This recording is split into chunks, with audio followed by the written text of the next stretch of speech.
ปรับปรุงจิตใจของเราให้ดีความไม่ดีและความดีภายนอกไม่สำคัญภายในจิตใจของเรา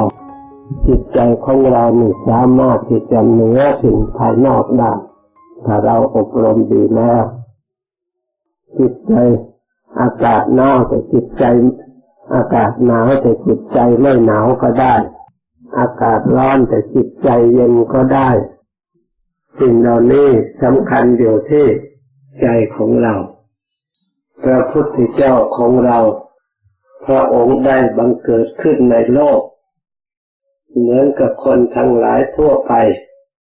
มีขันธ์เท่ากันมีอินทรีย์เท่ากันไม่มีอะไรผิดแปลกจากสามัญชนธรรมดาเท่าไหร่แต่สิ่งที่ผิดแปลกพระองค์ที่พระพุทธเจ้าต่างจากคนธรรมดาทั่วไปนั่นคือจิตใจท่านมีสติมีปัญญามีศรัทธามีความเพียรในทางธรรมยิ่งกว่าคนตามปกติกว่าคนทั่วไปท่านมีทานมีศีลมีภาวนาเอาใจใส่ในการสอดส่องที่เกี่ยวเนื่องด้วย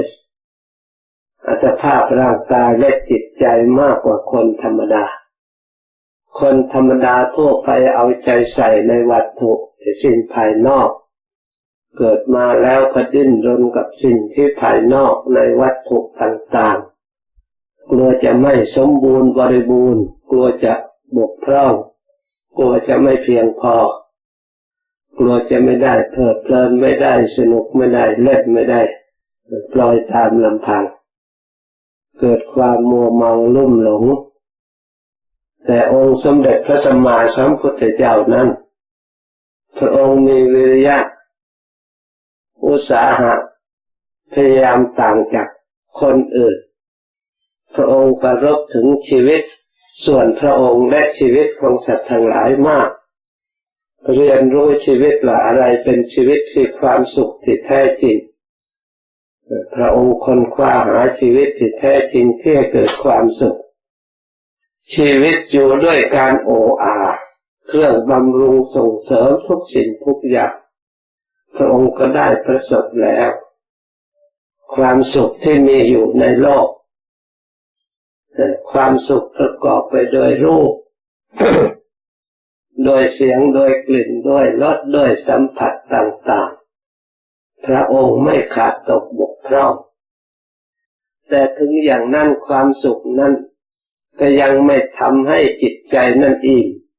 และเพียงพอยังพร่องอยู่ตลอด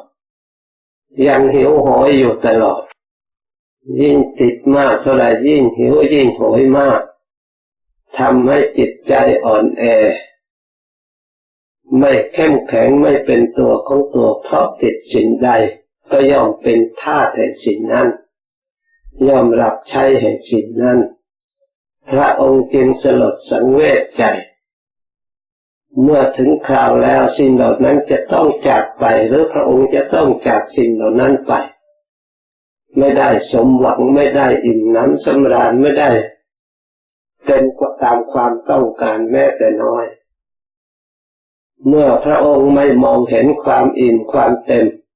เห็นความบกพร่องอยู่ตลอดเวลาเราจะบำรุงสิ่งที่บกพร่องเหล่านั้นให้อิ่มเพียงพอจะทำมากี่ภพกี่ชาติก็คงจะไม่มีหวังเพราะอะไรเพราะมันรั่วไหลอยู่ตลอดเวลาความสุขเหล่านั้นมันไม่ได้หยุดเพียงแค่นั้นมันบกพร่องอยู่มันรั่วไหลอยู่มันก็หิวอยู่ตลอดเวลามันก็อยากอยู่ตลอดเวลาความหิวความอยากนี่เองท่านว่าเป็นสมุทัยเรียกว่าตัณหาแต่พูดถึงในทางกามทางรูปทางเสียงทางกลิ่นทางรสมันก็บกพร่องหมดไปผ่านแล้วหมดไปก็ต้องหาใหม่หิวใหม่ต้องการใหม่อยู่ตลอดไปครู่เดียวก็จืดจางหายไปหิวอีกต้องการอีกครู่เดียวก็หมดไปหิวอีก ความสุขประเภทนี้ถ้าตรวจดูแล้วจนถึงวันตายก็ไม่มีวันพอยังมีภพมีชาติจะต้องได้รับอยู่ในขอบเขตอันนี้อีกไม่มีที่สิ้นที่สุดถ้าหากเราเหนื่อยยากลำบากทนุบำรุงแล้วให้เป็นไปตามความต้องการเป็นไปตามความประสงค์ก็ค่อยยังชั่วเหมือนกับเราตักน้ำใส่ภาชนะอันรั่วอยู่ตลอดเวลาไหลออกอยู่ตลอดเวลาเหนื่อยเปล่าก็ไม่มีทางที่จะให้เต็มอยู่ได้เมื่อเผลอมันก็แห้งแล้วเมื่อเผลอก็แห้งแล้วเวลาจะต้องการใช้ก็ไม่มีวิ่งไปตักมาใส่อีกครู่เดียวก็แห้งหมดวิ่งไปหามาใส่อีกครู่เดียวก็หมดนี่เราเปรียบได้กับชีวิตของเราความสุขของเราที่อาศัยอัตภาพร่างกายอันนี้เหมือนกันเช่นนั้นถ้าเราพิจารณาดูให้แน่ชัดเราได้ของมาได้เงินมาปลื้มใจสักครู่หนึ่งแล้วก็หมดไปได้สิ่งของมาปลื้มใจก็หมดไปของดีๆมาถึงเราแล้วก็คลั่งคล้าทรุดโทรมไปหมดไปทุกสิ่งทุกอย่างเราจะต้องบริหารจะต้องดูแลและจะต้องปกปักถึงอย่างนั้นไม่หมดแค่สิ่งของแม้แต่ความสุขที่เราถือเป็นหลักคืออัตภาพร่างกายมันก็ทรุดโทรมไปด้วยบำรุงเท่าไหร่มันก็ทรุดโทรมไปด้วยองค์สมเด็จพระสัมมาสัมพุทธเจ้าพระองค์ทรงตรัสว่าแม้แต่ภายในนี่ก็ไม่เป็นตนของตนแล้วส่วนสิ่งเหล่านั้นจะเป็นตนของตนได้อย่างไรจะเป็นตนได้อย่างไรแม้แต่ภายในที่เราทนุถนอมรักษาตาก็ดีหูก็ดีจมูกลิ้นกายใจอวัยวะอันนี้ก็ดีก็ยังข้ามค่ายังทรุดโทรมยังเจ็บป่วยยังหิวโหยจะต้องบำรุงอยู่เป็นนิดไม่อยู่คงที่เลยเขาไม่อยากอยู่กับเราแม้แต่น้อยถ้าเราเผลอไม่บำรุงเขาไม่หามาเพิ่มอีกมันก็หมดไปจริงๆสิ่งที่เราบำรุงเพิ่มเรื่อยๆที่มันเห็นปรากฏอยู่นี่นะปกปิดแต่ท่านเรียกว่าปกปิดความไม่เที่ยงจะเรียกว่าอนิจจังมันยังไม่ปรากฏสำหรับเราทั้งหลายผู้ไม่ได้ปฏิบัติพิจารณาแต่ไม่ปกปิดสำหรับองค์สมเด็จพระสัมมาสัมพุทธเจ้าและพระอริยเจ้าและผู้ที่ได้สดับตรับฟังมาแล้วพิจารณาให้เกิดปัญญาเพราะสิ่งเหล่านี้ปรากฏให้เราเห็นอยู่ตลอดเวลาถ้าเราไม่มัวเมาไปจิตอย่างอื่นอนิจจังน่ะเห็นชัดได้มาหมดไปได้มาหมดไปมีแล้วหายไปอิ่มสุดชั่วครู่หิวอีกแล้วเย็นชั่วครู่ก็ร้อนอีกแล้วสงบชั่วครู่ก็ฟุ้งซ่านอีกแล้วความสุขชั่วครู่เดี๋ยวไปเจ็บเดี๋ยวก็ปวดอีกแล้วโยอย่างนี้ตลอดเวลาจะว่ามันคงที่อย่างไรจะว่ามันเที่ยงอย่างไรจะว่ามีความสุขทำไมจึงต้องวุ่นวายทำไมจึงต้องดิ้นรน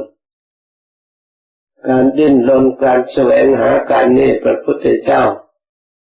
พระองค์ถือว่าเป็นความทุกข์ไม่ให้เกิดปัญญาในทางธรรม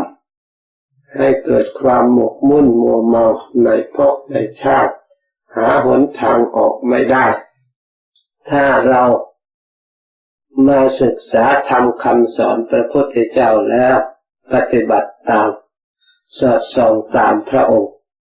เราจะได้ปัญญาความรู้ความเห็นจากธรรมที่เรานำเอามาปฏิบัติอย่างแจ้งชัดเราจะได้ศรัทธาความเชื่อมั่นว่าองค์สมเด็จพระสัมมาสัมพุทธเจ้านั้นพระองค์เป็นผู้ประเสริฐเลิศล้ำจริงๆพระองค์ทรงตรัสธรรมเป็นอมตะไม่เคยเปลี่ยนแปลงแม้แต่ยาวนานเท่าไหร่คำเหล่านั้นยังเป็นความจริงยังเป็นธรรมที่ใหม่เอี่ยมไม่เคยข้ามค่าทรุดโทรมพระองค์ทรงตรัสอย่างไร ความจริงเป็นอย่างนั้นตลอดเวลาพระองค์ทรงตรัสนามรูปังอนิจจังไม่เที่ยงตั้งแต่อดีตจนถึงปัจจุบันนี้แต่ยังเป็นอย่างนั้นนามรูปังทุกขังนามรูปเนี่ยเป็นทุกข์ตั้งแต่สมัยอดีตจนถึงปัจจุบันก็ยังไม่เปลี่ยนแปลงเลยนามรูปังอนัตตานามรูปอัตภาพร่างกายและจิตใจเราท่านทั้งหลายเป็นอนัตตาตั้งแต่สมัยโน้นสมัยนี้แต่ยังตรงไปตรงมาไม่ใช่อนัตตาเฉพาะเราคนเดียวหรือตระกูลหรือชาติวงศ์คณะพุทธบริษัทของเราอย่างเดียวแม้แต่สัตว์โลกทุกประเภทก็อยู่ในสภาพเช่นเดียวกันหมดนี่เมื่อเราพิจารณาเห็นอย่างนี้ทำให้ปัญญาของเรารู้กว้างขวางเมื่อรู้ตัวเราความจริงแล้วเพราะสภาพมันเหมือนกันสูตรอันเดียวกันทั้งโลกเมื่อปัจจุบันมันเป็นอย่างนี้เราก็รู้เห็นในปัจจุบันอย่างนี้ความหลงที่เราเคยมีอยู่ที่เราเคยเข้าใจผิดมันก็กลับทำให้เข้าใจถูกได้เราก็สามารถสร้างหนทางสร้างมรรคคือสัมมาทิฏฐิความเห็นชอบขึ้นได้ในจิตใจของเราขอให้เราทั้งหลายพิจารณาให้จงหนักแต่ยังไม่เห็นยังไม่เข้าใจยังไม่เชื่อชัดก็ต้องพิจารณาแล้วพิจารณาเล่าสอดส่องแล้วสอดส่องเล่าเพ่งแล้วเพ่งเล่าพระพุทธเจ้าว่าอย่างนี้แล้วก็เราก็เอาปัญหาเนี่ยมาส่องดูมาถามดูซักดูจริงหรือไม่จริงหรือเป็นไหนจริงกว่ากันโลกเขาว่าอย่างนั้นทำว่าอย่างนี้ไหนจริงกว่ากันเราจะควรตามโลกหรือตามธรรม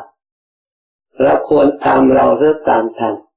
ส่วนเรานั่นติดโลกมานานแล้วจะแยกกันไม่ออกแต่ส่วนธรรมนั้นเราเพิ่งมาศึกษาเพิ่งมาพิจารณาปฏิบัติเพราะฉะนั้นเราพยายามเอาธรรมแทรกเข้าไปนำเข้าไปสู่จิตใจมีรอบอยู่ในหัวใจของเราเต็มหัวใจ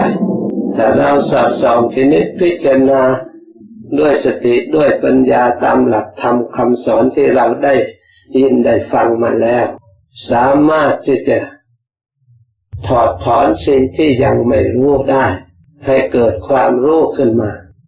ถอดถอนสิ่งที่ลึกให้มันตื้นขึ้นมาธรรมะเราไม่นึกว่าเราจะรู้ได้แต่เมื่อพิจารณาตามให้ถูกต้องเรียกว่าสุปฏิปันโนเราพยายามทำให้ดีรักษากายของเราให้ดีรักษาคำพูดของเราให้ดีรักษาจิตใจของเราให้ดีเรียกว่าสุปฏิปันโนผู้ปฏิบัติดีเราเหลือแต่รักกายรักตัวเราแต่เราไม่ชอบรักษาปล่อยให้ไปทำสิ่งที่ไม่สะอาดปล่อยให้เวรให้ภัยเกิดขึ้นในตัวของเราให้เกิดความผิดกันทะเลาะกันสร้างทุกข์ใส่ตัวเองอยู่เสมอแต่พูดขึ้นมาแล้วรักตัวเองนั่นความรักตัวเองรักษาตัวเองใครจะยิ่งกว่าทำคำสอนพระพุทธเจ้าผู้ปฏิบัติธรรมรักษากายให้เรียบร้อยชื่อว่าช่างตัวเองหรือผู้ที่ปล่อยกายตัวเองทักตัวเองแต่ผู้รักษาคำพูดที่ดีๆให้ตั้งอยู่ในคุณธรรมพูดแต่คำสัตย์คำจริงสิ่งที่ประกอบไปด้วยประโยชน์มีเหตุมีผลกับปล่อยให้พูดเลอะเลือนไปไม่มีประโยชน์ใครจะรักษาตัวเองรักตัวเองยิ่งกว่ากันการสำรวมจิตใจก็เหมือนกันพระพุทธเจ้าพระองค์ให้เราทั้งหลายเมื่อตนเป็นที่รักของตนแล้วก็ไม่ควรจะปล่อยตนให้มีภัยเกิดขึ้นแก่ตนมีทุกข์แผดเผาตนทรมานตนถ้าเราปล่อยให้ทุกข์แผดเผาตัวเองชื่อว่าเรารักตัวเองได้อย่างไรในความเข้าใจผิดแต่เราเข้าใจว่าเรารักตัวเองปล่อยตัวเองให้ไปในทางอบายมุขต่างๆทางมัวเมาทางหลง เข้าใจว่าเป็นความสุขหารู้ว่าเป็นกิเลสเป็นพยามารไม่เขาจูงเราไปไม่สำคัญว่าเราชอบเรายินดีเราพอใจเลยเอากิเลสเอามารมาเป็นเราไปหมดเพราะเขาครอบเครือคลุมไปหมดก็แทรกจนหาตัวเองที่แท้จริงไม่เห็นเลยไปเอาแต่สิ่งเหล่านั้นมาเป็นตนเมื่อใครจะดึงไปทางอื่นแล้วก็ไม่ไปไม่ได้เพราะฉะนั้นท่านจึงมีรูปเปรียบเพื่อนสองคนคนหนึ่งทำบุญให้ทานการกุศลประพฤติตนเรียบร้อยตั้งอยู่ในสุจริตธรรมคนหนึ่งไม่ทำแต่อยู่ด้วยกันเพื่อนกันความเห็นไม่ตรงกันผลที่สุดคนหนึ่งละอัตภาพร่างกายแล้วไปเป็นเทวดาเพื่อนที่เกียรติทำบุญทำกุศลตายไปแล้วไปเป็นนอนเพื่อนผู้เป็นเทวดาระลึกพอได้ตายไปอยู่เป็นเทวดาระลึกตัวเองขึ้นมาเรามาอยู่ที่นี่ได้อย่างไรระลึกทบทวนไปแล้วก็ระลึกได้ถอยหลังแต่ก่อนเราอยู่มนุษย์โลกเราได้ทำบุญทำกุศลด้วยประการต่างๆด้วยอานิสงส์อันนี้เราจึงได้มาเกิดในสวงสวรรค์นี้ที่ประสมบัติแล้วเมื่อก่อนนั้นเรามีเพื่อนของเราคนหนึ่งแต่เพื่อนของเราชวนทำบุญทำกุศลมันขี้เกียจมันไม่อยากทำบุญกุศลเลยว่าเขามีความสุขพอแล้วจะต้องทำไมผลที่สุดเพื่อนเรานั้นตายหรือยังหนอพอพิจารณาแล้วเขาตายไปแล้วตามระลึกไปแล้วเขาไปอยู่ที่ไหนไปปรากฏเห็นอยู่ในส้วมเป็นนอนอยู่ในส้วมก็เลยคิดสงสารอยากชักชวนพาเขามาดูที่สมบัติของเขาถ้าเขาปรารถนาอยู่ให้เขาพยายามรักษาศีลแล้วก็อธิษฐานเราจะช่วยเหลือให้ได้มาเกิดในสวรรค์ให้อยู่ด้วยกันน่าสงสารพอลงมาแล้วก็มาเรียกเขาก็มองขึ้นมาเขาก็รู้จำได้เพื่อนผู้เป็นเทวดาเลยบอกเพื่อนเอาเถอะใช่เพื่อนไม่ควรจะอยู่อย่างนี้เลยมันสกปรกยิ่งกว่าอะไรอีกไปอยู่เมืองสวรรค์กับฉันเถอะไม่ก็ถาม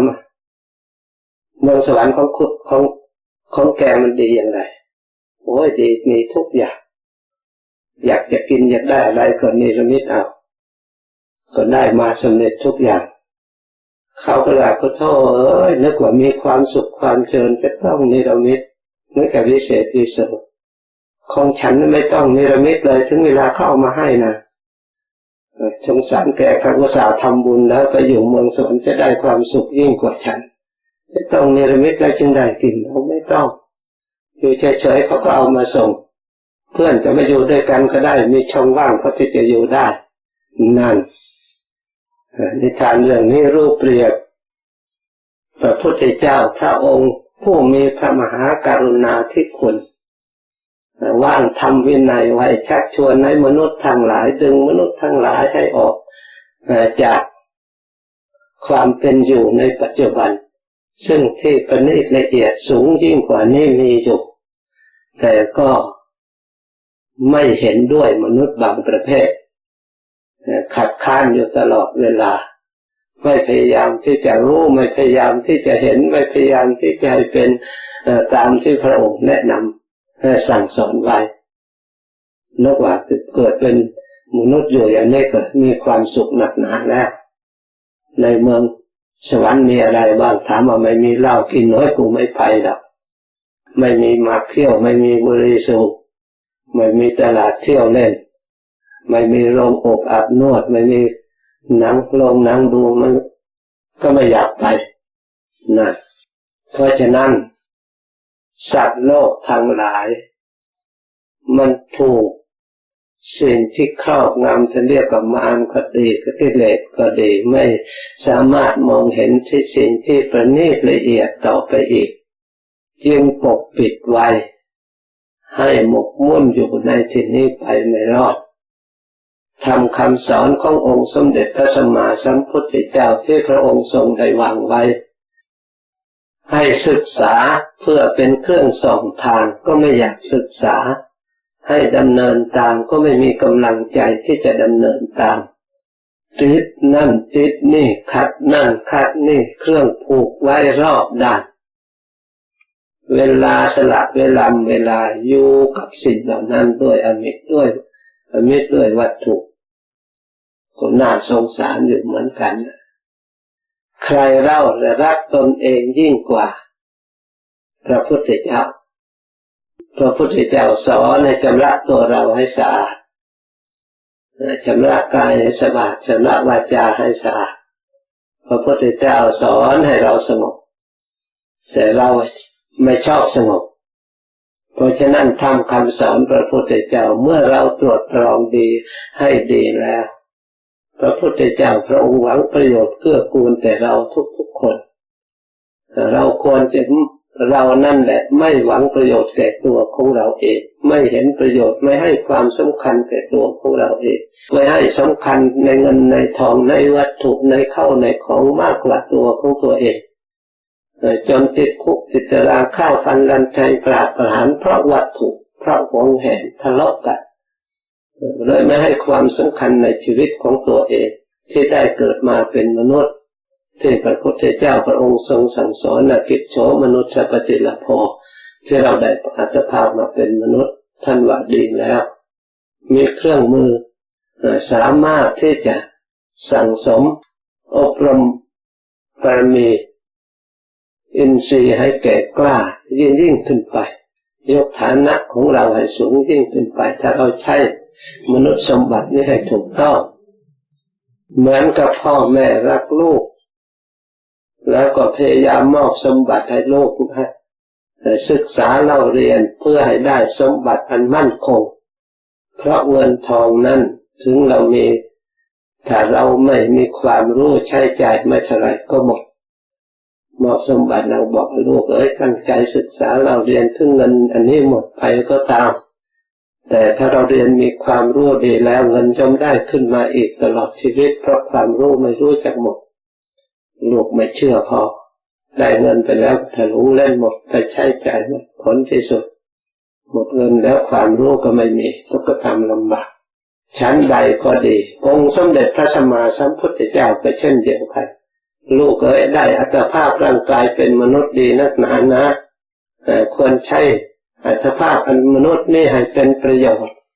แต่ไม่ควรจะให้ตกต่ำแต่เรากลับเอาแขนเอาขาเอาหน้าเอาตาไปทำทุจริตความโลภความโกรธความหลงทะเลาะกันเองฆ่ากันเองเบียดเบียนกันเอง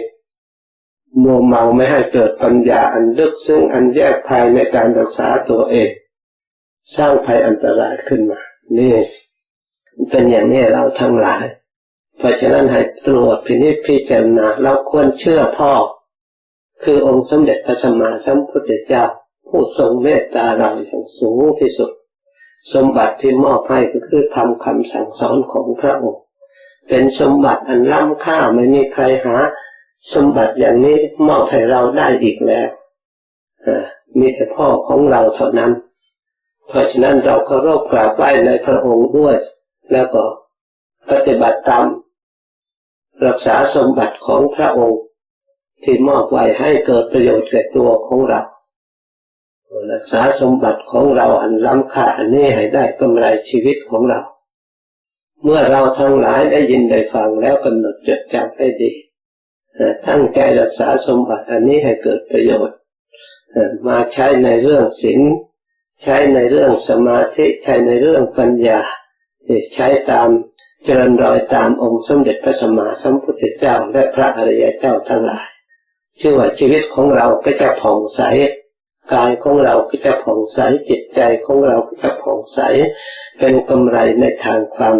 สงบในทางความสุขอันมั่นคงและถาวรเพราะฉะนั้นเมื่อได้ยินได้ฟังแล้วจดจำให้ดีนำมาเพื่อปฏิบัติตามก็จะได้ความสุขความเจริญจากนี้ไปภาวนาต่อสมควรแก่เวลาแล้วจึงเลิกพร้อมกัน